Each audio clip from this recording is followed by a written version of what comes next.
ரசூல் ஒரு உதாரணம் சொல்றாங்க. ஒரு கப்பல் இருக்குது, கப்பல்ல கீழ் தளத்துல இருக்கக்கூடியவங்களுக்கு தண்ணீர் தேவைப்படுது, மேல் தளத்துல போய் தண்ணி எடுத்துட்டு வர்றாங்க. போகும்போதெல்லாம் சண்டை ஏற்படுது. என்ன எப்ப போனாலும் மேல போனா சண்டை வருது, எதுக்கு மேல போகணும்னு சொல்லி ஒரு ஆயுதம் எடுத்து கப்பல்ல ஓட்ட போட ஆரம்பிக்கிறாப்ல. ஏன் மேல போனாதான் அவன் தொல்லை கொடுக்கறான்.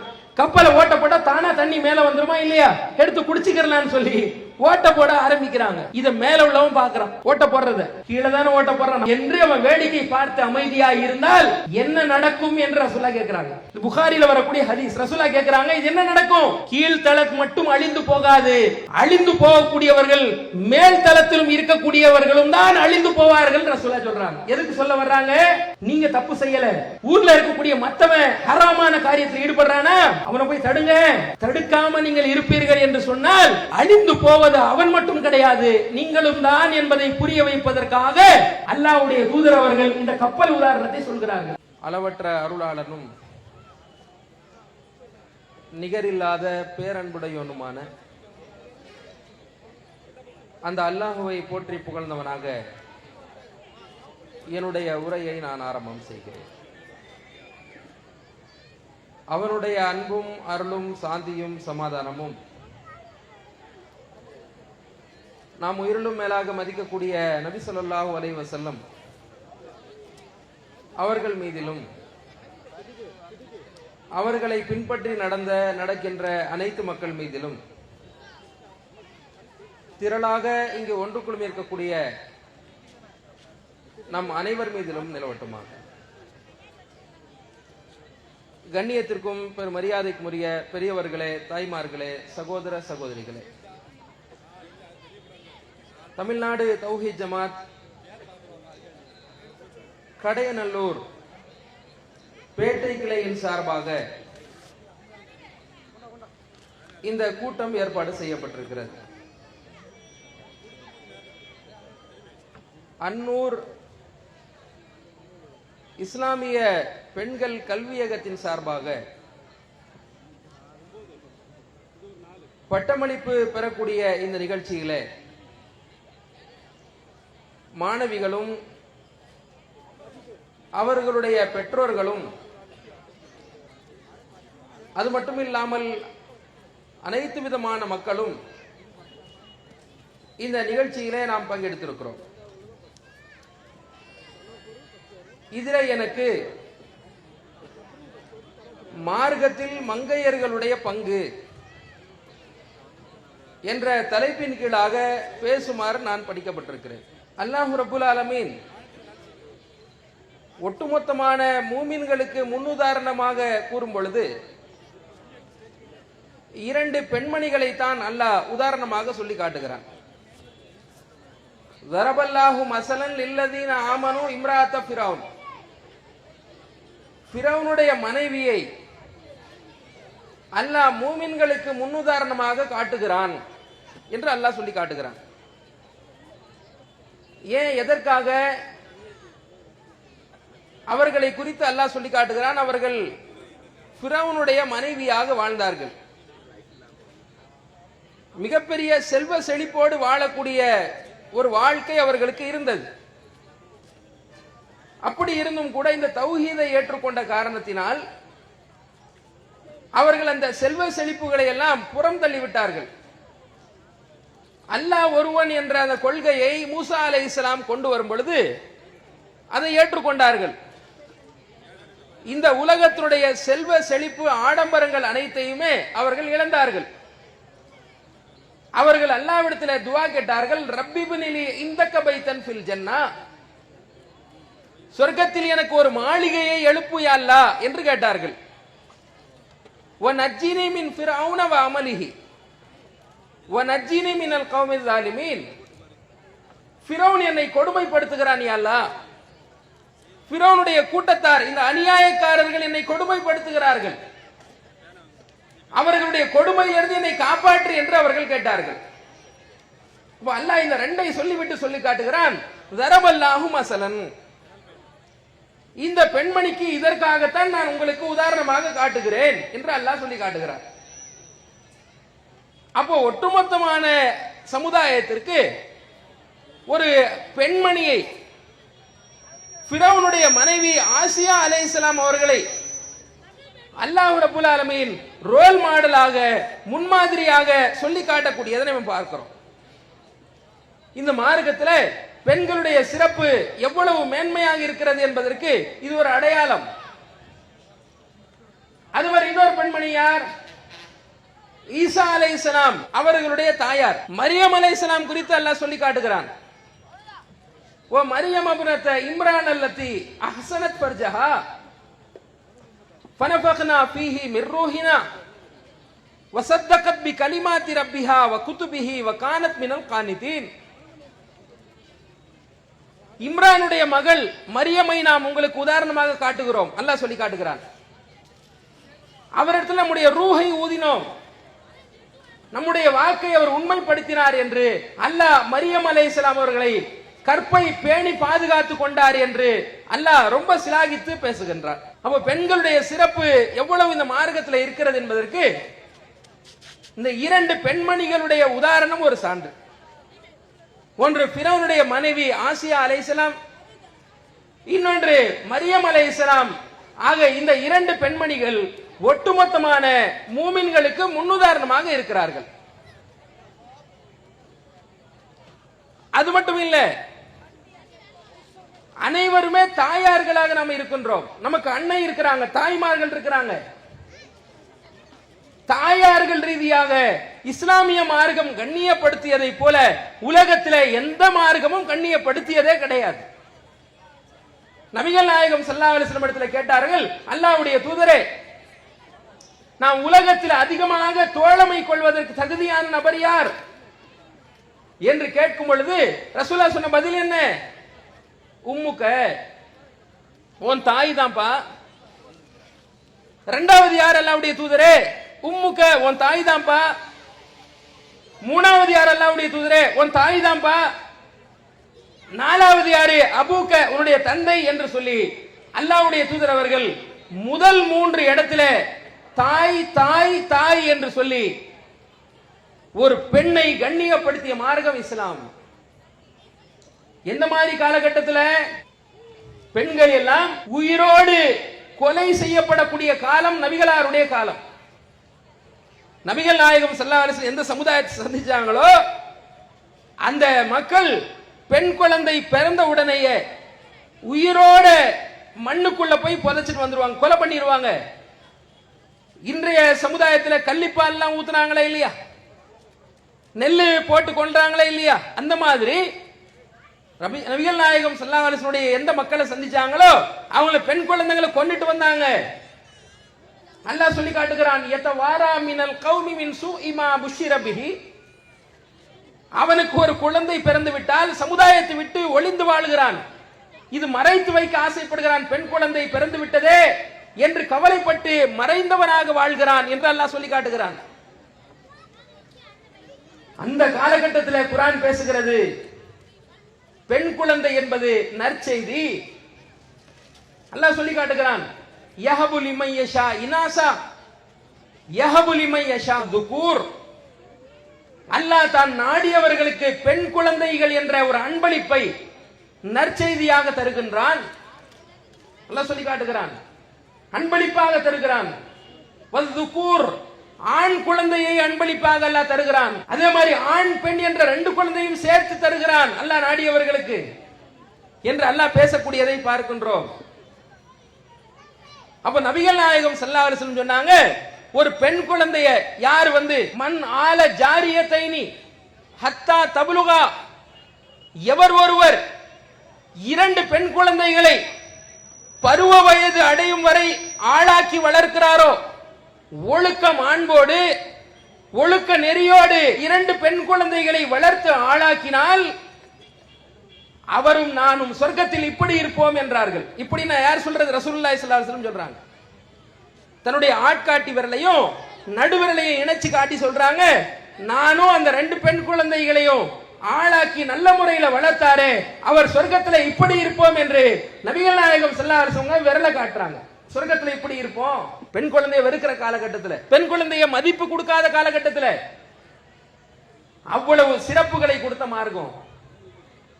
அதே மாதிரி பெண்களுக்கு மாசத்துல சில நாட்கள் அவர்களுக்கு தொழுகை இல்லாத நாட்கள், மாதவிடாய் இருக்கக்கூடிய நாட்கள்ல எல்லா பெண்களுக்கும் இருக்கு. என்னுடைய தாய்க்கு இருக்கு, என்னுடைய அக்காவுக்கு இருக்கு, என்னுடைய தங்கைக்கு இருக்கு, என் மனைவிக்கு இருக்கு, எல்லா பெண்களுக்கும் இருக்கு. இந்த மாதவிடாய் மூலமாகத்தான் அல்லாஹ் இந்த சந்ததி பெருக்கத்தை வச்சிருக்கிறான். மாதவிடாய் ஏற்பட்டு ஒரு 14 15 நாட்கள் கழித்து அவர்களுக்கு ஒரு கருமுட்டை உண்டாகும். அந்த கருமுட்டை ஆணுடைய உயிரணுவோடு கலந்துதான் ஒரு குழந்தை என்ற பாக்கியமே கிடைக்கும். அல்லாஹ் அவ்வளவு பெரிய ஒன்றா வச்சிருக்கிறான். அது அந்த கருமுட்டை அந்த உயிரணு வராத காலகட்டத்தில் அது ஒரு 15 நாள் என்ன செஞ்சிரும், அது உடைஞ்சிரும். அதுதான் மாதவிடாய் ரத்தமாக வெளியே வருகிறது. ஒரு அறிவியல் உண்மை, மனித இனம் பெருகிறதுக்கு அல்லாஹ் கொடுத்த ஏற்பாடு. அது வரும் பொழுது வீட்டுக்குள்ள சேர்க்கப்படாம, மதிப்பு கொடுக்காம கேவலப்படுத்தி வந்தார்கள். நபிகள் நாயகம் ஸல்லல்லாஹு அலைஹி வஸல்லம் காலத்திலும் இதேதான் நடைமுறை. அப்ப ரசூலுல்லாஹி ஸல்லல்லாஹு அலைஹி வஸல்லம் ஒழிக்கிறாங்க. மாதவிடாயாக இருக்கக்கூடிய பெண்கள் ரசூலுல்லாஹி ஸல்லல்லாஹு அலைஹி வஸல்லம் மனைவியினுடைய மடியில ரசூலா படுக்கிறாங்க. வீட்டிலேயே சேர்க்க மாட்டாங்க, ஒரு குடிசையில வெளியே தள்ளிடுவாங்க. ரசூலுல்லாஹ் மடியில படுத்து அல்லாஹ்வுடைய குர்ஆன் வசனத்தை ஓதுகிறார்கள். ஆயிஷா ரலியல்லாஹு மடியில படுத்து. கூட உட்கார்ந்து சாப்பிடவே மாட்டாங்க.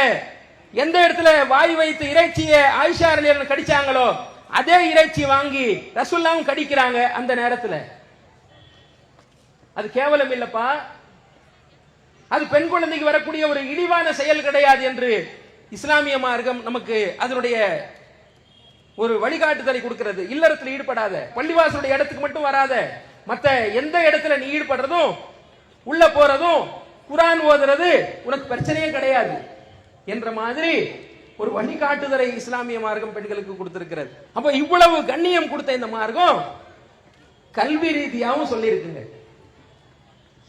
அதாவது அடுப்பூதக்கூடிய பெண்களுக்கு எதுக்கு கல்வி என்று சொல்லப்படக்கூடிய ஒரு நடைமுறை இருந்தது இந்த காலகட்டத்தில். அடுப்பு ஊதக்கூடிய பெண்களுக்கு எதுக்கு கல்வி, எதுக்கு படிப்பு, எதுக்கு வேலை வாய்ப்பு, அவங்க எதுக்கு படிச்சு என்ன செய்ய போறாங்க என்ற மாதிரி சிந்தனை இப்போது ஒரு 50 வருடங்களுக்கு முன்னாலாம் நீங்கள் பார்க்கலாம். ஆனால் 1400 ஆண்டுகளுக்கு முன்பாகவே கல்வி கற்பதற்குரிய வசனங்கள்லாம் நீங்கள் எடுத்து பார்த்தால் ஆணை குறித்து எந்த வார்த்தை அல்லாஹ் பயன்படுத்தினானோ அதே வார்த்தை தான் பெண்களுக்கும் உண்டான கட்டளை. ஆண்களுக்கு என்ன கட்டளையோ அதே கட்டளை பெண்களுக்கும் பொருந்துகிறது. அல்லாஹ் ரப்பல் ஆலமீன் குர்ஆன்ல சொல்லி காட்டுகிறான், யார் கல்வி ஞானம் பெறுகிறாரோ அவர் அதிகமான நன்மைகளை பெறுகிறார். குர்ஆன் வசனம். உமை யூத்தல் ஹிக்மத ஃபகத் ஊதிய கைரன் கசீரா. எவர் ஒருவர் கல்வி ஞானத்தை பெறுகிறாரோ அவர் அதிகமான நன்மைகளை பெறுகிறார் என்று அல்லாஹ் சொல்லி காட்டுகிறான்.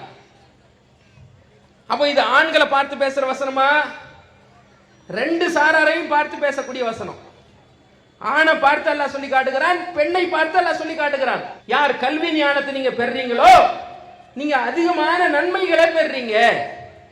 கல்வி இல்லாதவர்கள் அதிகமான நன்மையை பெற முடியாது என்று ஆணை குறித்தும் அல்லாஹ் சொல்றான், பெண்ணை குறித்து அல்லாஹ் சொல்றான். அதாவதுங்க வேதங்களை படிச்சாவே படிக்க கூடாது, அதுக்கு மேல உள்ளவங்க தான் படிக்கணும், கீழே உள்ள பாமரர்கள்லாம் படிச்சிடக்கூடாது என்ற மாதிரி சிந்தனை இருக்கக்கூடிய காலகட்டத்தை நம்ம பார்க்கிறோம். இஸ்லாமிய மார்க்கம் என்ன சொல்கிறது என்றால், கல்வியை தேடி ஒரு பாதையில் நீங்கள் நடந்தால் சொர்க்கத்தினுடைய பாதையே உங்களுக்கு லேசாக்கப்படும் என்று இஸ்லாம் சொல்லுகிறது. இதை விட ஒரு பெரிய அறிவுரையை சொல்ல முடியுமா? யார் ஒருவர் கல்வியை தேடி ஒரு பாதையில் நடந்து செல்கிறாரோ அவருக்கு சொர்க்கத்தினுடைய பாதை லேசாக்கப்படும் என்று நபிகள் நாயகம் ஸல்லல்லாஹு அலைஹி வஸல்லம் சொல்றாங்க. படிக்கிறதுக்காக 1 கிலோமீட்டர் நடக்கிறீங்களா, படிக்கிறதுக்காக ஒரு ஸ்டெப் எடுத்து வைக்கிறீங்களா, நீங்க சொர்க்கத்துக்கான ஒரு ஸ்டெப் எடுத்து வைக்கிறீங்க என்று சொன்ன மார்க்கம் இஸ்லாம். கல்வி அவ்வளவு முன்னுரிமை தருகிறது. இது ஆணுக்கு மட்டும் சொன்ன வார்த்தையா, பெண்ணுக்கும் சேர்த்து சொன்ன வார்த்தை. ஆணும் கல்வி கல், பெண்ணும் கல்வி கற்றுக்கொள் என்று சொல்லி இரு சாராரையும் பார்த்து நபிகள் நாயகம் ஸல்லல்லாஹு அலைஹி வஸல்லம் சொல்லக்கூடிய இந்த ஹதீஸை பார்க்கிறோம்.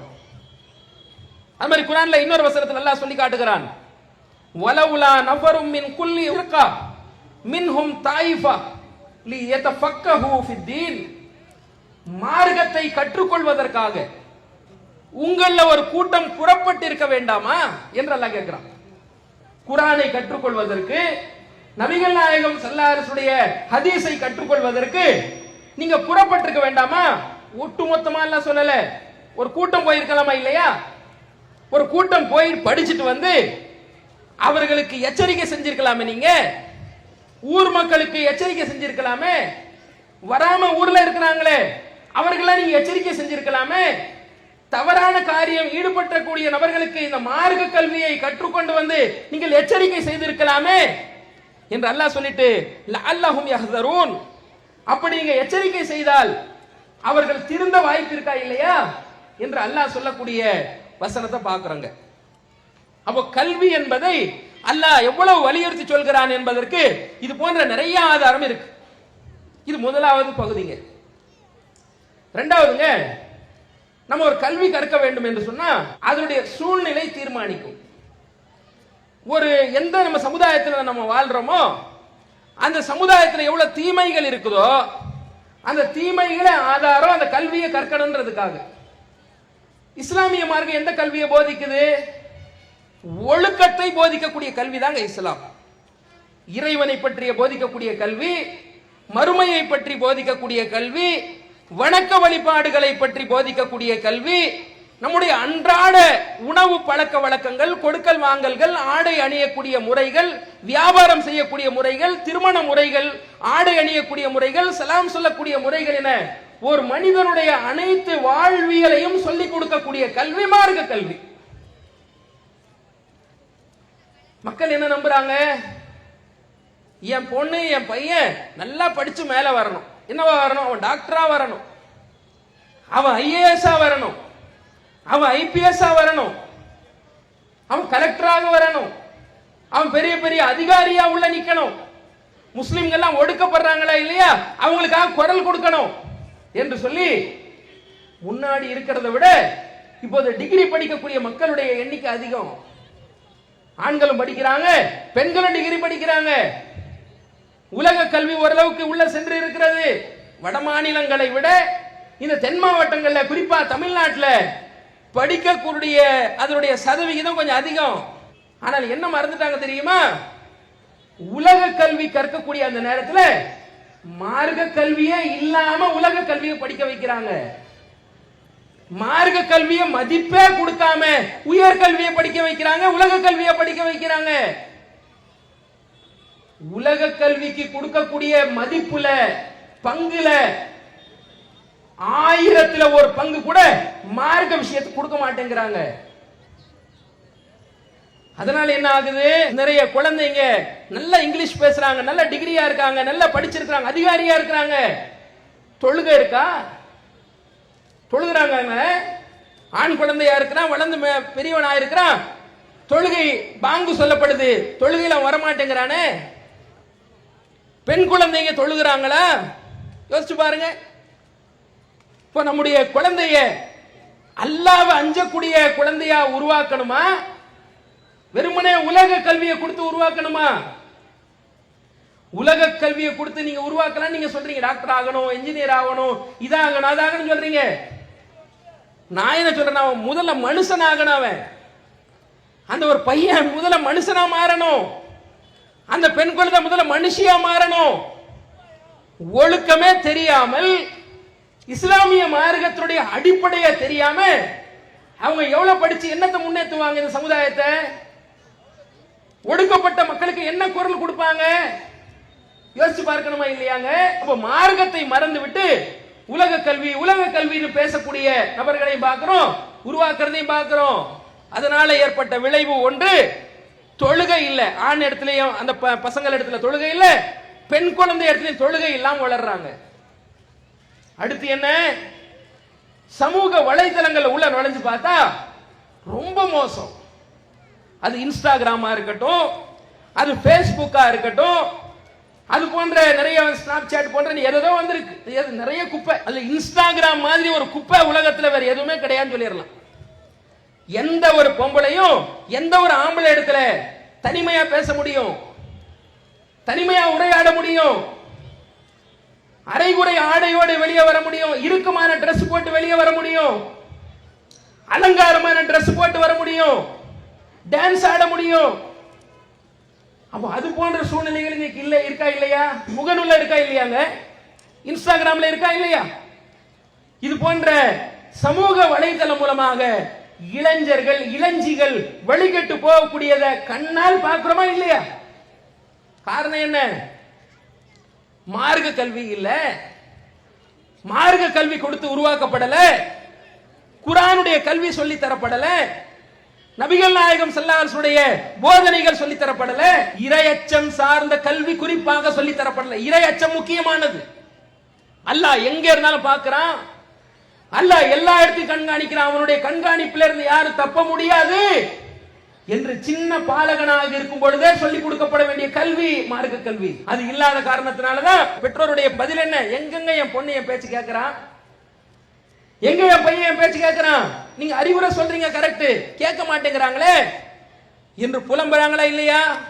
அதுக்கு காரணம் என்னவென்று கேட்டால், சிறு வயதிலிருந்த மார்க்கத்துடைய தொடர்பு, பள்ளிவாசலுடைய தொடர்பு, குர்ஆனுடைய தொடர்பு, நபி ஸல்லல்லாஹு அலைஹி வஸல்லம் பொன்மொழிகளுடைய தொடர்பு என்று எதையுமே ஏற்படுத்தாமல் வளர்க்கக்கூடிய காரணத்தினால்தான் ஒரு சமுதாயம் வழிகேட்டில் போகிறது. ஆனா பார்த்தா போதை கலாச்சாரத்தில் போறாங்க, போதையில கூல்லிப்பு போன்ற போதைகள்ல இளைஞர்கள் பள்ளிக்கூடத்துல காலேஜ்ல போதையில மூழ்கி இருக்கிறதெல்லாம் காணொலியா வீடியோவை பார்க்கிறோம். ஆக மார்க்க கல்வி இந்த காலகட்டத்தில் ஏன் அவசியம் என்பதை நாம் தெரிந்து கொள்ளணும். ஒருவனுக்கு மார்க்க கல்வி இல்லை என்று சொன்னா வழிகேட்டில் போயிருவான். நம்ம ஆலிமா மதர்சா இப்ப நம்ம பட்டமளிப்பு கொடுக்கிறோமே, இதுல அந்த கல்விகள்லாம் இருக்கு. அல்லாஹ்னா யார், அவனுடைய ஆற்றல் என்ன, வல்லமை என்ன, அது பற்றிய முழுமையான கல்வி இருக்கிறது. மறுமைனா என்ன, அது பற்றிய கல்வி இங்க இருக்கிறது. நபிகள் நாயகம் ஸல்லல்லாஹு அலைஹி வஸல்லம் பிறந்தது முதல் இறந்தது வரை வரலாறு என்ன இதுல இருக்கிறது. குர்ஆனை அரபியில சரளமாக ஓதணும், அல்ஹம்துலில்லாஹி ரப்பில் ஆலமீன் அர்ரஹ்மானிர் ரஹீம் என்று ஓதணும், அந்த கல்வி இங்க இருக்கிறது. துஆக்கள் ஓதணும், பல சந்தர்ப்பங்கள்ல ஓதணும். கழிவறைக்கு உள்ள போகும் பொழுது, வெளியே வரும் பொழுது, வீட்டுல உள்ள நுழையும் பொழுது, வீட்டுக்கு வெளியே வரும் பொழுது, பயணத்துல போகும் பொழுது, கடமையான தொழுகையில ஓத வேண்டிய துஆ, கடமையான தொழுகைக்கு பிறகு ஓத வேண்டிய துஆ என்று தினந்தோறும் ஓதக்கூடிய துஆக்கள் இருக்கிறது. அதை மனப்பாடம் செய்ய வைக்கணும். இது போன்ற பல விஷயங்கள். எப்படி சாப்பிடுறது, விரல சூப்புறது எப்படி, கை கழுவிட்டு சாப்பிடுற முறை என்ன, பாத்ரூம் போயிட்டு கழுவக்கூடிய முறை என்ன, சிறியவர்கள் பெரியவர்கள் இடத்தில் நடந்து கொள்ளக்கூடிய முறை என்ன, சலாம் சொல்லக்கூடிய முறைகள் என்ன, ஆடை அணியக்கூடிய முறைகள் என்ன, எந்த Dress அணியணும் எந்த Dress அணியக்கூடாது என்ற மாதிரி எல்லாம் அனைத்து விஷயங்களையும் ஒரு மனிதன் கற்கும் பொழுது, ஒரு மாணவி கற்கும் பொழுது, ஒரு மாணவன் கற்கும் பொழுது அவனுடைய மவுத்து வரைக்கும் அவன் கடைபிடிப்பான். அப்ப அந்த மாதிரி எல்லாம் கல்வி இல்லாம வெறுமனே உலக கல்வியை கொடுத்து அவன் முன்னேற்றலாம் என்று நீங்கள் நினைத்தால், பெற்றோர்கள் நினைத்தால், அவன் முன்னேறுவானா, அந்த பொண்ணு முன்னேறுவாளா? அதையும் தாண்டி ஒன்றெண்டு குப்பைகள் வெளியே போகும், அதை விட்டுருங்க. அல்லாஹ்வுடைய அச்சம் இல்லாம ஒன்றெண்டு வெளியே போகும். பெரும்பாலும் அல்லாஹ்வை அஞ்சி எப்படி இருப்பாங்க, மார்க்க கல்வியை சரியாக சொல்லி கொடுத்தால் சரியாக அல்லாஹ்வை அஞ்சி கடைபிடிக்கக்கூடிய நபர்களாக இருப்பார்கள்.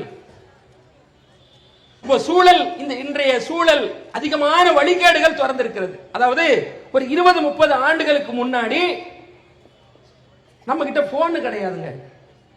அதனால ஒரு தப்பு செய்யணும்னா கூட ஒரு தூரமான ஒரு 20 கிலோமீட்டர் நான் பயணம் பண்ணி தான் ஒரு படம் பார்த்துட்டு வரக்கூடிய காலகட்டம். சினிமா தியேட்டருக்கு போறதா இருந்தா கூட 20 கிலோமீட்டர் 30 கிலோமீட்டர் நான் போகணும். இன்னைக்கு அப்படி இல்லை. ஒரு பட்டன் மூலமாகவே, ஒரு டச் மூலமாகவே நான் என்னெல்லாம் படத்தை பார்க்க வேண்டுமோ, என்னவெல்லாம் காட்சிகளை பார்க்க வேண்டுமோ, எதையெல்லாம் நான் தவறான காரியத்தை பார்க்க வேண்டுமோ அதையெல்லாம் திறந்திருக்கக்கூடிய காலமாக, போன் மூலமாக வளர்ந்திருக்கக்கூடிய ஆபாசங்கள், அசிங்கங்கள், பாவங்கள் மலிந்து கிடைக்கக்கூடிய காலகட்டம். அல்லாஹ்வுடைய அச்சம் முக்கியமானது. ஆகையினால இது முதல் அறிவுரையாக நான் சொல்லிக் கொள்கிறேன். மார்க்க கல்விக்கு நம்ம முக்கியத்துவம் தரணும். இது முதலாவது. இரண்டாவது என்ன, நாம இந்த மார்க்க கல்வியை படிச்சிருக்கிறோம் வைங்க, நாம இதுல ஒழுக்கம் உள்ளவர்களா நாம இருக்கணும். படித்தவர்களுக்கும் படிக்காதவர்களுக்கும் வித்தியாசம் இருக்கா இல்லையா? படிச்ச நாம ஒழுக்கம் தவறி நடக்கக்கூடாது. ஒரு ஆலிமா படிச்ச, குர்ஆனை படித்த, ரசூலுல்லாஹ்வுடைய ஹதீஸை படித்த நாம சரியானவர்களாக, அல்லாஹ்வை அஞ்சி சரியான பாதையில் நடக்கக்கூடியவர்களா இருக்கணும். அதுல என்ன செய்யக்கூடாது, நாம் தடுமாறக்கூடாது, தவறான வழியில் செல்லக்கூடாது. இதுக்கு ஒரு புகாரியில் வரக்கூடிய ஒரு ஹதீஸை நான் மேற்கோள் காட்டுறேன் பாருங்க. நாளை மறுமையில மக்கள் எல்லாம் நரகத்தில், பாவம் செஞ்ச மக்கள் நரகத்தில் இருக்கிறாங்க. நரகத்தில் இருக்கும் பொழுது ஒருவன் வந்து என்ன செய்யறான்னு கேட்டா, குடலை கையில வைத்துக் கொண்டு செக்கி இழுப்பான். மாடு செக்கி இழுக்குமா இல்லையா? அந்த ரசூல்லா காலத்துல கழுதையை வச்சு செக்கி இழுத்தாங்க. எண்ணெய்க்கு செக்கி இழுக்கிறது, செக்கி இழுப்பது போல குடலை வைத்துக் கொண்டு நரகத்தில் செக்கி இழுப்பதை போன்று சுத்தி வருவான் என்று ரசூல்லா சொல்றாங்க. மக்கள் கேட்கிறாங்க, ஏப்பா நீ ஏப்பா இங்க நரகத்துக்கு வந்த? உலகத்துல வாழும் பொழுது எங்களுக்கு நீ பயான் பண்ணியப்பா, நன்மையை நீ ஏவுனியே, தீமையை விட்டு எங்களை நீ தடுத்தியே, நீ ஏப்பா நரகத்துல கிடக்குறன்னு கேட்கிறாங்க.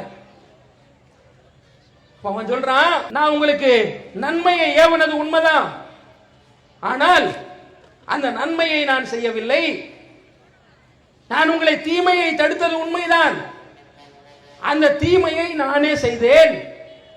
அதனால்தான் இந்த குடலை கையில பிடித்துக் கொண்டு நரகத்தில் நான் வேதனை அனுபவிக்கிறேன் என்று கூறுகிறார் அந்த நபர். ரசூலுல்லாஹ் சொல்றாங்க, உலகத்தில் வாழும் பொழுது குர்ஆனை படிச்சிருக்கிறான், ஹதீஸ படிச்சிருக்கிறான், மக்களிடத்துல போய் பயான் பண்ணி இருக்கிறான். என்ன பயான் பண்ணி இருக்கான்? ஏய் கரெக்டா நடங்கப்பா, நல்லது செய்யுங்கப்பா, பாவமான காரியத்தில் ஈடுபடாதீங்கன்னு சொல்லி இருக்கிறான். நரகத்துல ஏன் வந்தான்னு கேட்டா, மக்களுக்கு தான் சொல்லி இருக்கானே தவிர அவனுடைய வாழ்க்கையில் என்ன செய்யல? எந்த நன்மை அவன் சொன்னானோ அந்த நன்மையை வாழ்க்கையில கடைபிடிக்கல. எந்த தீமையை விட்டு மக்களை தடுத்தானோ அந்த தீமையை அவனே செஞ்சிருக்கிறான். அவன் நரகவாசி ஆகுறானா இல்லையா? இப்போ மார்க்க கல்வி படித்திருக்கக்கூடிய நீங்க நன்மையை படிச்சிருக்கீங்களா இல்லையா? அந்த நன்மையை நீங்க பிறருக்கு சொல்வீங்களா இல்லையா? தீமையை விட்டு விலகுவீங்களா இல்லையா? அல்லாஹ்வை அஞ்சிக் கொள்ளணும். நாம் அனைவருமே அல்லாஹ் அஞ்சிக் கொள்ளணும். மறுமையில நாம் அந்த தப்பை செய்தால், எது தப்பு என்று நமக்கு தெரிகிறதோ அந்த தப்பை நாம் செய்தால், எது நன்மை என்று தெரிகிறதோ அந்த நன்மையை நாம் செய்யாமல் இருந்தால் நரகத்தில் அல்லாஹ் போடுவான். குடல் கையில வைத்துக் கொண்டு சுத்தக்கூடிய நிலைகள் ஏற்படும். இது ஆணுக்கும் பொருந்தும், பெண்ணுக்கும் பொருந்துமா இல்லையா? நான் மதரசால படிச்சேன் அல்ல, நன்மையை சொல்லி கொடுத்தாங்க அல்ல, தீமையை விட்டு விலகி இருக்கணும் சொன்னாங்க அல்ல என்று நம்ம சொல்லுவோம். ஆனால் ஏன் நரகத்துக்கு போறோம்? இப்படி செய்தால் அல்லாஹ் நம்மளை காப்பாற்றுறான், அப்படி செய்யாம நம்மளை காப்பாற்றணும். ஒழுக்கம் முக்கியமானது, மார்க்கத்தில் சொல்லப்பட்ட கடமைகள் முக்கியமானது. அப்போ நம்ம இடத்துல அல்லாஹ் எதை கடமையாக்கி இருக்கிறானோ அந்த கடமை வாழ்க்கையில இருக்கணும். 5 வேளை தொழ சொல்லி இருக்கிறானா 5 வேளை தொழுகை நம்ம கிட்ட இருக்கணும். நோன்பு எல்லாம் கடமையாக்கி இருக்கிறானா நோன்பு நம்ம கிட்ட இருக்கணும். ஜகாத் எல்லாம் கடமையாக்கி இருக்கானா ஜகாத் நம்ம கிட்ட இருக்கணும். உதாரணமாக இதெல்லாம் இது போன்ற நிறைய சொல்லலாம். ஹராமான காரியத்தை விட்டு அல்லாஹ் விலக்கி இருக்கானா இல்லையா? இணை வைக்க கூடாது, பெற்றோருக்கு துன்பம் தரக்கூடாது, பெற்றோருக்கு வேதனை தரக்கூடாது, வட்டி வாங்க கூடாது என்றெல்லாம் அல்லாஹ் என்ன செய்யறான்? ஒரு பெரும்பாவங்களை சொல்றானே, ரசூலுல்லாஹ் சொல்றாங்களா இல்லையா? அப்ப அது போன்ற காரியங்களை விட்டு நாம விலகி இருக்கணும். எப்படி வரக்கூடாது? உங்க ஆலிமா அவங்க சினிமா படம் பார்த்துக்கிட்டு இருக்காங்க, அப்படி வரக்கூடாது. அவங்க ஆலிமா அவங்க டான்ஸ் ஆடிக்கிட்டு இருக்காங்க, அப்படி வந்துடக்கூடாது. இவங்க ஆலிமா படிச்சிருக்கிறாங்க, மார்க்கத்துக்கு முரணான காரியத்தில் ஈடுபடுறாங்க, வந்துடக்கூடாது. நம்ம எந்த கல்வியை படித்தோமோ அதை நம் வாழ்க்கையில் நடைமுறைப்படுத்தக்கூடியவர்களாக இருக்கணும். எது ஹராம் என்று படித்தோமோ அந்த ஹராமை விட்டு விலகி வாழக்கூடியவர்களாக நாம் இருக்கணும். அல்லாஹ் குர்ஆன்ல சொல்றான், லிமா தகூலுன மா லா தஃஅலூன், இறை நம்பிக்கை கொண்டவர்களே நீங்கள் செய்யாத ஒன்றை ஏன் பிறருக்கு சொல்கிறீர்கள்? நீ ஏன் செய்யல? பிறருக்கு ஏன் பாத நீ சொல்ற? கபுர மக்தன் இந்தல்லாஹி அன் தகூலு மா லா தஃஅலூன், நீயே செய்யாத ஒன்றை பிறருக்கு ஏவுவது அல்லாஹ்விடத்தில் கோபம் ஏற்படுத்தக்கூடியதாக இருக்கிறதுன்றான் அல்லாஹ். அத்தஅமுரூன الناس بالبر وتنسون انفسكم وانتم تتلون الكتاب افلا تعقلون. அல்லாஹ் கேக்குறான், இன்ஜீல் கொடுத்த கிறிஸ்தவர்களை பார்த்து அல்லாஹ் கேக்குறான், தௌராத் கொடுத்த யூதர்களை பார்த்து கேட்கிறான், நம்மளை பார்த்து கேட்கிற மாதிரியே இருக்கு. எப்படி கேட்கிறான்ல, வேதத்தை படிக்கக்கூடிய நீங்க உங்களை மறந்துவிட்டு ஊராருக்கு உபதேசம் செய்கிறீர்களா, நீங்கள் சிந்திக்க வேண்டாமா என்று அல்லாஹ் கேட்கிறான். உங்களை மறந்துட்ட, ஒன்ன மறந்துட்ட, உன் வாழ்க்கையில் இருக்கக்கூடிய தவறுகள் நீ மறந்துட்ட, மற்றவர்களுக்கெல்லாம் நீ அறிவுரை சொல்கிறாயா, உபதேசம் செய்கிறாயா என்று அல்லாஹ் கேட்கிறான். ஆகவே என்னுடைய வாழ்க்கையில் இருக்கக்கூடிய நான் எதையெல்லாம் மார்க்கத்துக்கு முரணான காரியங்கள் செய்யறனோ அதை விட்டு விலகி வாழக்கூடியவர்களாக நாம் இருக்கணும். ஒழுக்கம் என்பது உயிருக்கும் மேலானதாக நாம் மதிக்கக்கூடியவர்களாக இருக்கணும். இஸ்லாம் அவ்வளவு மதிக்கிற, அவ்வளவு அறிவுரை சொல்கிறது. அதுல ஒரு அந்நியானும் அந்நிய பெண்ணு தனியா இருந்துராத. மூணாவதா ஷைத்தான் இருக்கிறான். பெண்களாகி இருக்கக்கூடிய நீங்க அலங்காரமான பொருளை அணிந்து கொண்டு வெளியே வந்து விடாதீர்கள். உங்களுக்கு மகரமான நபர்களுக்கு முன்னாலே தவிர வெளியே அலங்காரத்தை போட்டுட்டு வெளியே வராதீங்க. ஹிஜாப் என்று சொல்லப்படக்கூடிய அதை சரியான முறையில் நீங்கள் பேணிக் கொள்ளுங்கள் என்று எல்லாம் நிறைய வசனங்கள் ஹதீஸ்ல பார்க்கின்றோம். ரசூலுல்லாஹ் சொல்றாங்க, மறுமை நாளுக்கு நெருக்கமாக சில கூட்டத்தார் வருவார்கள். காசியாத்துன், ஆரியாத்துன், முமீலாத்துன், மாயிலாத்துன், சில பெண்கள் வருவார்கள். அவர் எப்படி இருப்பார்கள் என்றால் ஆடை அணிந்தும் நிர்வாணமானவர்களாக அவர்கள் இருப்பார்கள். ரசூலுல்லாஹ் சொல்றாங்க இவர்கள் நரகவாசிகள் ரசூலுல்லாஹ் சொல்றாங்க. ஆடை அணிந்தும் நிர்வாணமாக அவர்கள் இருப்பார்கள். என்ன சொல்ல வராங்க ரசூலுல்லாஹ்? டைட்டான ட்ரெஸ் போட்டிருப்பாங்கல்ல, அதான் ஆடை அணிந்து நிர்வாணம். அரைகுற ஆடை போட்டிருப்பாங்கல்ல, அரை ஆடை இருக்கும், அரை ஆடை வெளியே தெரியுமே, அது ஆடை அணிந்து நிர்வாணம். கண்ணாடி மாதிரி ட்ரெஸ் போட்டிருப்பாங்கல்ல, இது ஆடை அணிந்து நிர்வாணம். ரசூலுல்லாஹ் சொல்றாங்க ஒரு நரகவாசி கூட்டம் வரும், பெண்கள் கூட்டம் வருவாங்க. அவங்க எப்படி இருப்பார்கள் என்றால் ஆடை அணிந்தும் நிர்வாணமாக இருப்பார்கள். கொண்டையெல்லாம் ஒரு ஒட்டக திமில்களை போன்ற ஒரு கொண்டையை போட்டுக்கொண்டு இப்படியும் இப்படியுமாக அவர்கள் நடந்து போவார்கள். இவர்கள் நரகவாசிகள் என்று நபிகள் நாயகம் ஸல்லல்லாஹு அலைஹி வஸல்லம் சொல்றாங்க. நம்ம வாழ்க்கையை கடைபிடிக்கணுங்க. மார்க்கத்தை படிக்கிறோம் என்று சொன்னால் மார்க்கத்துக்கு மாற்றமான செயல்பாடு என்ன செய்யக்கூடாது, நம்ம கிட்ட வரக்கூடாது. ரசூலுல்லாஹ் சொல்றாங்க, ஐயுமா இம்ராத்தின் இஸ்தாதரத், எந்த பெண்ணாவது இன்னொரு ஆம்பளை, அந்நிய ஆம்பளைய கவர வேண்டும் என்ற எண்ணத்தில் ஒரு பெண் நறுமணம் பூசிக்கொண்டு ஒரு ஆண்கள் இருக்கக்கூடிய சபையில கடந்து போனால் ஃபஹிய ஜானியா, அவள் விபச்சாரி என்று சொல்ல சொன்னாங்க. ஹதீஸ்ல இருக்குது. இவ்வளவு கடுமையான வார்த்தை பாத்தீங்களா?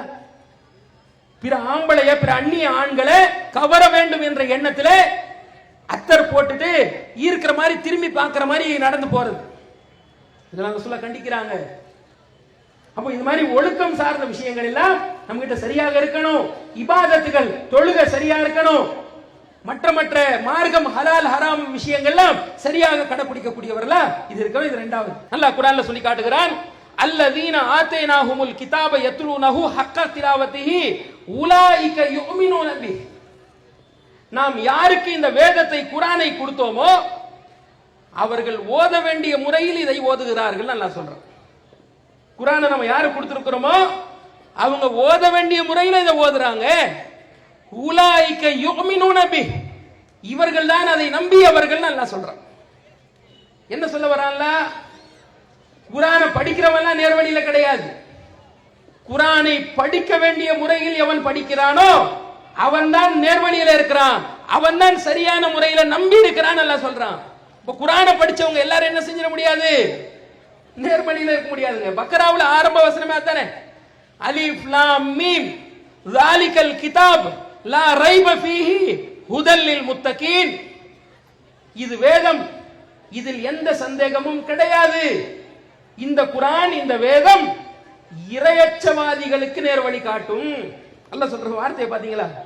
மக்களுக்கு வழிகாட்டும் சொல்லல, மூமின்களுக்கு வழிகாட்டும் அல்லாஹ் சொல்லல. எந்த வார்த்தையை பயன்படுத்துறான்? இறையச்சவாதிகளுக்கு இந்த குர்ஆன் நேர் வழி காட்டும் அல்லாஹ் சொல்லி காட்டுறத பார்க்கிறோம். இது இரண்டாவது நம்ம கவனத்தில் கொள்ள வேண்டிய விஷயம். அதாவது உம்மு ஹபீபா ரலியல்லாஹு அன்ஹா அவங்களுடைய வாழ்க்கையை பார்க்கிறோம். அவங்க சொல்றாங்க, நபிகள் நாயகம் ஸல்லல்லாஹு அலைஹி வஸல்லம் அவர்கள் கடமை அல்லாத 12 ரக்காத் தொழுகைய யார் தொழுகிறாரோ அவருக்கு சொர்க்கத்தில் மாளிகை கட்டித்தரப்படும் என்று நபிகள் நாயகம் ஸல்லல்லாஹு அலைஹி வஸல்லம் சொன்னாங்க என்ற செய்தி அறிவிக்கிறாங்க. உம்மு ஹபீபா ரசூலுல்லாஹி ஸல்லல்லாஹு அலைஹி வஸல்லம் மனைவி, அபூ சுஃபியானுடைய மகள். பகல்லையும் இரவுலையும் கடமை அல்லாத 12 ரக்காத் தொழுது. லுஹருக்கு முன்னாடி 4 ரக்காத்து, ரசூலுல்லாஹ்வுடைய வல்லமையில நம்ம எடுத்து பார்க்கும்போது பார்க்கிறோம், லுஹருக்கு முன்னாடி 4 ரக்காத்து, லுஹருக்கு பின்னாடி 2 ரக்காத்து, மக்ரிபுக்கு பின்னாடி 2 ரக்காத்து, இஷாவுக்கு பின்னாடி 2 ரக்காத்து, ஃபஜ்ருக்கு முன்னாடி 2 ரக்காத்து. இந்த 12 ரக்காத் வரும். கூட்டி பாருங்க. அறிவிக்கிறாங்க அவங்க உம்மு ஹபீபா இந்த செய்தியை ரசூலுல்லாஹி ஸல்லல்லாஹு அலைஹி வஸல்லம் சொன்னாங்க, கடமை அல்லாத 12 ரக்காத் தொழுகை யார் தொழுகிறாரோ அவருக்கு சொர்க்கத்துல மாளிகை கட்டி தரப்படும் என்ற செய்தியை சொல்லிட்டு சொல்றாங்க, மா தரக்துஹுன்ன முன்து சமியத்து ரசூலுல்லாஹி ஸல்லல்லாஹு அலைஹி வஸல்லம். ரசூலுல்லாஹ் கிட்ட இந்த செய்தியை கேட்ட நாளில் இருந்து என் வாழ்க்கையில் நான் 12 ரக்காத்தை நான் விட்டதே கிடையாதுன்னு சொல்றாங்க. வாழ்க்கையில இந்த 12 ரக்காத் நான் என்ன செய்யல, விடவே இல்லை. நான் 12 ரக்காத் தொழுகையை தொழுதுட்டே வந்தேன் என்ற செய்தியை நபிகள் நாயகம் ஸல்லல்லாஹு அலைஹி வஸல்லம் மனைவி உம்மு ஹபீபா அறிவிக்கிறாங்க. கடைபிடிக்கணுங்க. நம்ம பேசுறது பெருசு இல்ல, மேடையில பேசலாம், ஊர் ஊரா போய் பேசலாம். நம்முடைய தனிப்பட்ட வாழ்க்கையில நம்ம இஸ்லாம் எப்படி கடைபிடிக்கிறோம் என்பதை வச்சுதான் இஸ்லாமிய மார்க்கம் நம்முடைய வாழ்க்கையில் உறுதியாக இருக்குதா அல்லது பலவீனமான நிலையில் நம்ம கிட்ட இருக்கான்றதுக்கு நம்ம வெளிப்படுத்தக்கூடிய நிலையில வரும். இதை நம்ம தெரிந்து கொள்ளணும். இது போன்ற நிறைய ஆதாரங்கள் இருக்கிறது. இரண்டாவது என்னன்னு கேட்டா, நாம கற்ற கல்வியை பிறருக்கு சொல்லக்கூடியவர்களா நாம இருக்கணும். நிறைய பெண்கள் படிக்கிறாங்க, எவ்வளவு பேர் படித்தாங்களோ அவ்வளவு பேர் பயானுக்கு போறாங்களா, அவ்வளவு பேரும் பிள்ளைகளுக்கு குர்ஆனை சொல்லி தர்றாங்களா? குறைவான நபர்கள் தான் இருக்கிறாங்க. அல்லாஹ் சொல்லி காட்டுகிறான், அது கடமை என்று சொல்லி காட்டுகிறான். மூமின்கள் ஆணா இருக்கட்டும் பெண்ணா இருக்கட்டும் தாவா பணி செய்வது, அழைப்பு பணி செய்வது கடமை என்று அல்லாஹ் சொல்லி காட்டுகிறான். அது பெண்கள் இடத்துல ரொம்ப ரொம்ப ரொம்ப ரொம்ப சதவீதத்துல கம்மியா இருக்கிறத பாக்குறோம். ரசூலுல்லாஹ் சொன்னாங்க, கைருக்கும் மன் தஅல்லமல் குர்ஆன வ அல்லமஹு. உங்களில் சிறந்தவர் யார் தெரியுமா? குர்ஆனை தானும் படித்து பிறருக்கும் குர்ஆனை கற்றுக் கொடுத்தாரே அவர்தான் உங்களில் மிகச் சிறந்தவர் என்று அல்லாஹ்வுடைய தூதர் சொன்னாங்க. நான் மட்டும் குர்ஆனை படிச்சா நான் சிறந்தவன் இல்ல. என் மூலமா நிறைய பேரை நான் குர்ஆன் ஓதக்கூடியவங்களா நான் உருவாக்கணும். அப்படி உருவாக்கினால்தான் நான் சிறந்தவன் என்று அல்லாஹ்வுடைய தூதர் சொல்றாங்க. எனக்கு குர்ஆன் ஓத வருது, நான் பிள்ளைகளை உட்கார வச்சு, ஆண் பிள்ளைகளை உட்கார வச்சு நான் குர்ஆனை கற்றுக் கொடுக்கணுமா இல்லையா?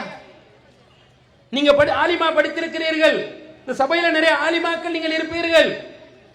உங்க கல்விய உங்க மனசுக்குள்ளே போட்டு புதைக்க கூடாது, அது மார்க்கம் தடுக்கிறது. தெரியாத பிள்ளைகளுக்கு சொல்லிக் கொடுங்க, தெரியாத பெண்களுக்கு சொல்லிக் கொடுங்க.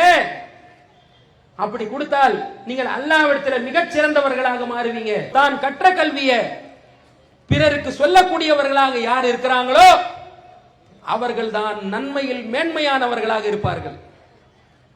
பிறருக்கு யாரெல்லாம் சொல்லலையோ அவங்க நன்மையில தரம் குறைந்தவர்களா இருந்து கொண்டே இருப்பாங்க. அதை நம்ம தெரிந்து கொள்ளணும். அதுல பிறருக்கு நம்ம நன்மையை சொல்றோம் இல்லங்க, தீமையை விட்டு தடுக்கிறோமா இல்லையாங்க? இது அல்லாஹ் கடமையாக்கி இருக்கிறான். ஒரு தப்பு நடக்கும் பொழுது நான் சொல்லாம இருந்தா அது ஒரு கடும் குற்றமாக அல்லாஹ்வுடைய தண்டனை பெற்றுத்தரக்கூடிய விஷயமாக அல்லாஹ் சொல்லி காட்டுகிறார். அல்லாஹ் ரப்பல் ஆலமீன் சனிக்கிழமை வாசிகளுடைய சம்பவத்தை சொல்லி காட்டுகிறான். சனிக்கிழமையில எல்லாம் மீன் பிடிக்க கூடாதுன்னு தடை விதிச்சிருந்தான். மீன் பிடிக்க போயிட்டாங்க, வலை விரிச்சுட்டான். இப்ப அல்லாஹ்வுடைய கட்டளையை மீறி ஹராமான காரியத்துல இறங்கிட்டான். ஊர் மக்கள் பாக்குறாங்க, ஊர்ல 2 கூட்டமா பிரிறான். தடுக்கலாமா வேணாமா என்ற ஒருத்தன், இன்னொருத்தர் யாருன்னு கேட்டா தடுக்கிறவங்க, போகாதப்பா வேணாம், அல்லாஹ் ஹராமாக்கி இருக்கிறான், சனிக்கிழமை மீன் பிடிக்காருன்னு தடுக்க போறாங்க. இன்னொரு கூட்டம் இருக்கான ஊர்ல, இது எல்லா ஊர்லயும் இப்போ இருப்பாங்க. உனக்கு என்னப்பா, அவன் தப்பு பண்ணா தப்பு பண்ணிட்டு போறான், உனக்கு என்ன, நீ உன் வேலையை பாரு என்று சொல்லி அடுத்தவர்கள் தப்பு செய்யும் பொழுது நம்ம சுட்டி காட்டுறோமா இல்லையா? தவறுங்க சுட்டி காட்டுறோமா இல்லையா? அவங்களுக்கு அறிவுரை சொல்லாம நமக்கு அறிவுரை சொல்றதுக்கு நிறைய பேர் வருவோம். இதே சம்பவத்தை இதே மாதிரி நடக்குது. தடுக்க ஒரு கூட்டம் போறாங்க.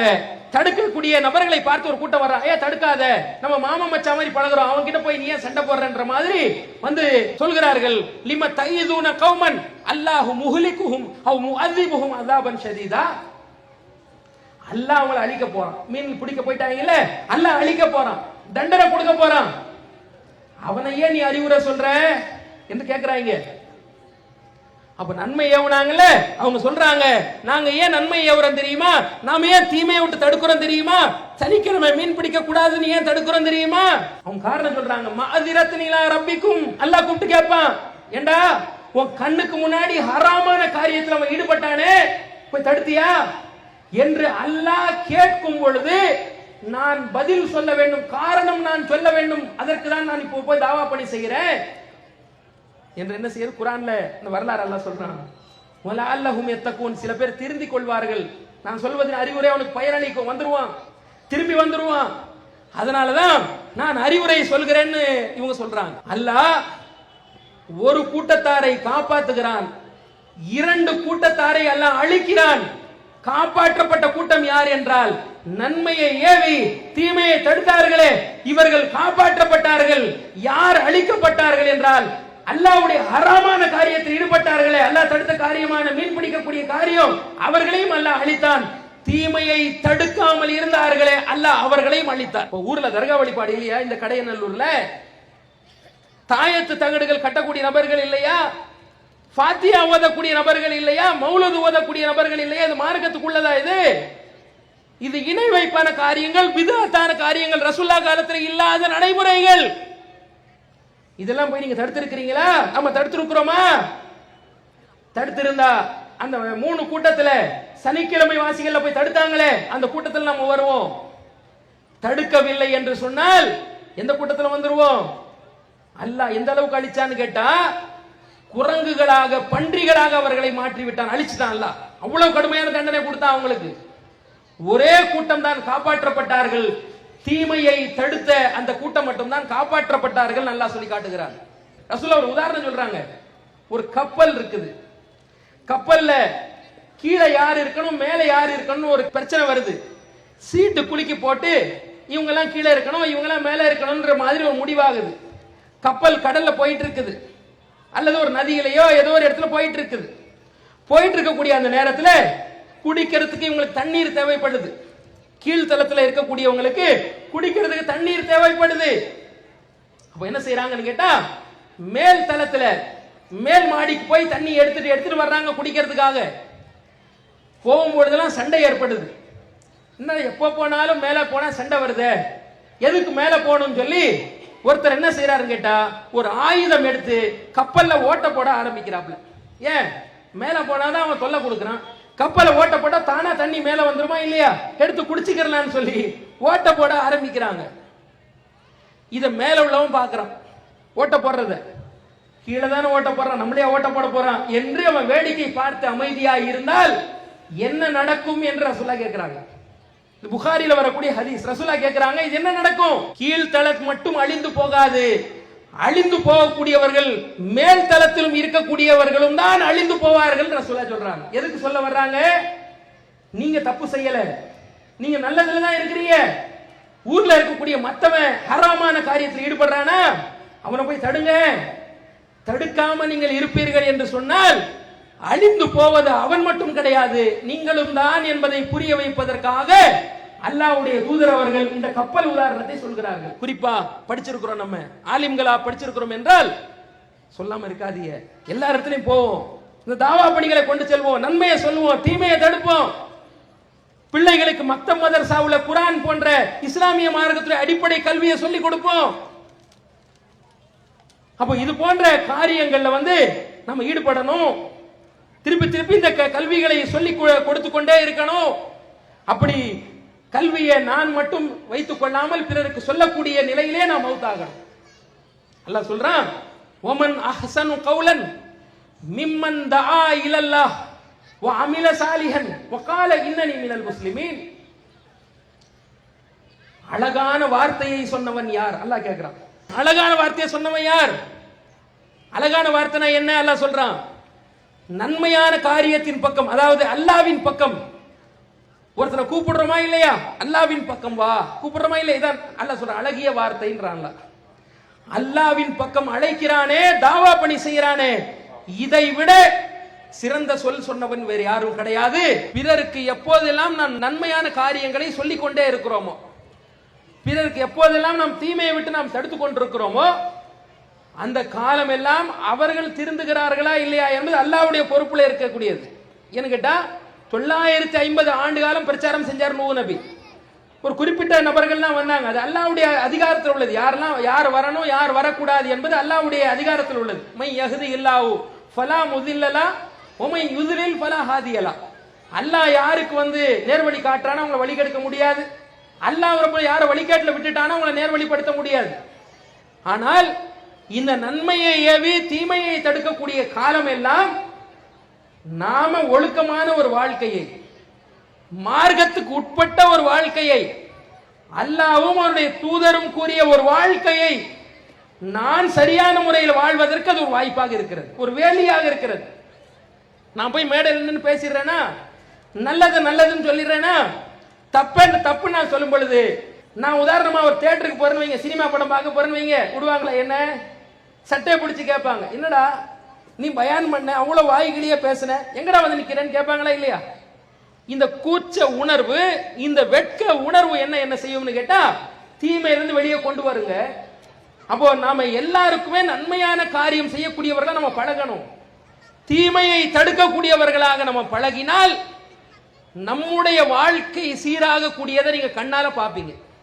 தொழுகை உங்ககிட்ட சரியா இல்லையா, நீங்க தாவா பண்ணி பாருங்க, செஞ்சு பாருங்க, உங்க வாழ்க்கையில் தொழுகை சீராகும், மற்ற அமல்கள் சீராகும். இதை நீங்க கண்ணால் பார்க்கலாம், வாழ்க்கையால் உணரலாம். ஆக இதை ரசூலுல்லாஹி ஸல்லல்லாஹு அலைஹி அவர்களும் பல உதாரண மூலமாக, அறிவுரை மூலமாக நமக்கு தெளிவுபடுத்துறாங்க. இன்னும் நன்மைகள்ல சொன்னா ஏராளம்.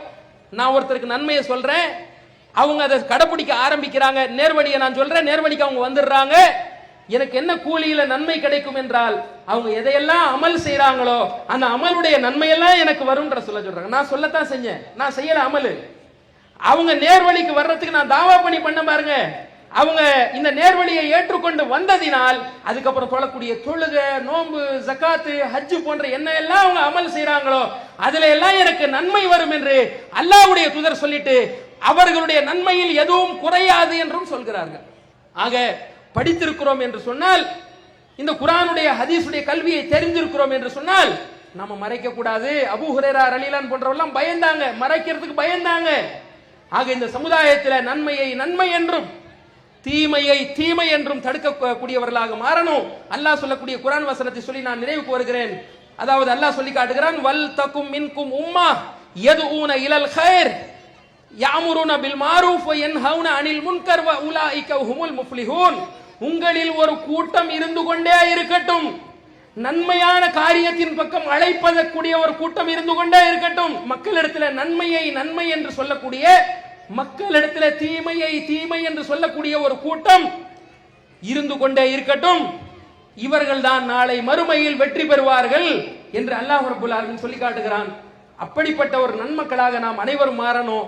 தாவா களத்தில் எல்லாருமே அதிகமான பங்களிப்புகளை செய்யக்கூடிய நன்மக்களாக அல்லாஹ் உங்களையும் என்னையும் மாற்றி அருள் புரிவானாக என்று கேட்டு முடித்துக் கொள்கிறேன். வாஹிர் தவானா அல்ஹம்துலில்லாஹி ரப்பில் ஆலமீன். அஸ்ஸலாமு அலைக்கும். அல்லாஹு அக்பர், அல்லாஹு அக்பர்.